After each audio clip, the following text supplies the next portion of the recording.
नमस्कार, मैं सचिन दीक्षित। इस वक्त मैं खड़ा हूं उस मैदान पर जब कल राज ठाकरे पूरी तरह गर्जना करेंगे। इसी मैदान से, उसी शिवतीर्थ से, छत्रपति शिवाजी महाराज के नाम पर जाने जाना यह मैदान, इस मैदान पर शिवतीर्थ पर हर साल गुड़ी पाड़वा के दिन वो गरजते हैं। उनका नाम है राज ठाकरे। अब देखना ये होगा कि कल के उस गर्जना में वो किन किन मुद्दों को उठाते हैं। लगातार इस समय की राजनीति पर वो आहत हैं। लगातार राज ठाकरे की तरफ से बयान आ रहा है कि जिस तरह की राजनीति निचले स्तर पर जा पहुंची है वो महाराष्ट्र के भविष्य के लिए बिल्कुल ठीक नहीं है। इसके अलावा उन्होंने तमाम तरह की टिप्पणियां राजनीतिक विरासत, सियासत को लेकर की है। असली वारस कौन है बाला साहब ठाकरे के विचारों का, इस पर भी सवाल लगातार खड़े होते रहे हैं। लेकिन इस बीच में इस कार्यक्रम की क्या रूपरेखा होगी, कल कितना जोश और जुनून होगा, कल किस तरह का माहौल होगा, इसके लिए हमारे साथ उपस्थित हैं संदीप देशपांडे, जो महाराष्ट्र नवनिर्माण सेना के प्रवक्ता भी हैं और लगातार बेबाकी से बोलते हैं। संदीप जी, कल किस तरह से पूरा माहौल होगा, कितनी संख्या में लोग आएंगे और क्या कुछ रूपरेखा होगी? पूरे महाराष्ट्र से सभी महाराष्ट्र सैनिक निकल चुके हैं। कल का जो दिन है बहुत ऐतिहासिक दिन होता है महाराष्ट्र नवनिर्माण सेना के लिए। आने वाले पूरे साल में किस प्रकार से पक्ष कार्य करेगा, किस प्रकार से हमें काम करना चाहिए, इसके बारे में पूरा मार्गदर्शन राज साहब देंगे। उसी के साथ पूरे जो राजनीतिक माहौल है उसके ऊपर उनकी टिप्पणियाँ होंगी, उसके ऊपर वो बात करेंगे, उसके ऊपर अपनी राय रखेंगे। और इसीलिए एक उत्सुकता भरा माहौल पूरे महाराष्ट्र में है, पूरे लोगों में है।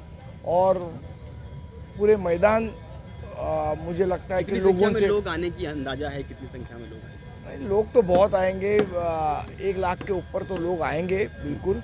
और लोग कितने आते हैं उससे ज़्यादा इम्पोर्टेंट बात है उनमें क्या उत्साह होता है, जो लाइवलीनेस होता है, तो जिंदा दिली होती है। मुझे लगता है वो लोग देखेंगे। कल के कार्यक्रम के क्या हम ये माने कि लगातार जिस तरह से उद्धव बाला साहब ठाकरे गुट के संजय राउत जिस तरह से लगातार बयान देते आ रहे हैं, इस समय की सत्ताधारी पार्टी हो, चाहे वो शिंदे गुट और भाजपा की सरकार वर्तमान हो, चाहे वो मनसे के आप जैसे लोग हों, तमाम टिप्पणियां करते रहते, तो इस पर भी कोई बयान आएगा संजय राउत के लगातार बयानों पर, जिस तरह छोटी पार्टी आदि का बयान देते हैं? संजय राउत के ऊपर राज साहब बोलेंगे ऐसा मुझे लगता तो है नहीं, लेकिन देखेंगे।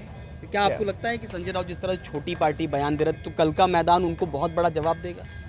नहीं, देखिए ऐसा है, एक बार बोलने का कि ये पार्टी छोटी है और वही पार्टी के बारे में बात करने का, मुझे लगता है एक डर उनके मन में बैठ गया है मनसे के नाम से, और ये डर दिख रहा है। आपको लगता है कि कल के, चूँकि आने वाले समय में आगामी चुनाव भी हैं, क्या कल के इस रैली से चुनाव में बड़ा असर पड़ेगा या एक विचारधारा यहाँ से जाएगी? चुनावी रैली माने या आज विचारधारा तो बिल्कुल जाएगी, लेकिन मैं आपको एक बहुत अहम बात बताता हूँ।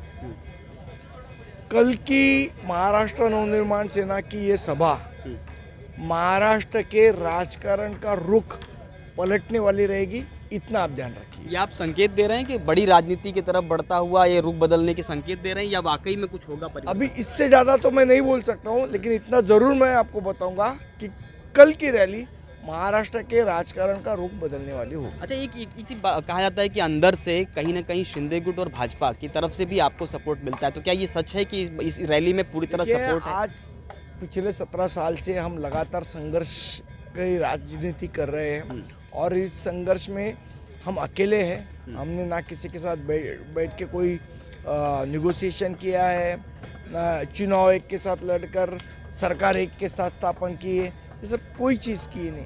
हम अकेले हैं और अकेले हमने संघर्ष किया है और संघर्ष करते आ रहे हैं। कल की रैली विशेष होगी, ये बात पक्की है? बिल्कुल, मैंने आपको कहा महाराष्ट्र के राजनीति का रुख बदलने वाली ये रैली रहेगी। तो ये तो संदीप देशपांडे, इनका साफ तौर पर कहना है कल की रैली राज ठाकरे जब बयान देंगे, भाषण देंगे, तो उस भाषण के बाद जब जिस तरीके से महाराष्ट्र की राजनीति में उठापटक होगी वो देखने वाली बात होगी। उन्होंने साफ तौर पर कहा कल की रैली रुख बदलने वाला होगा राजनीति का महाराष्ट्र के लिए।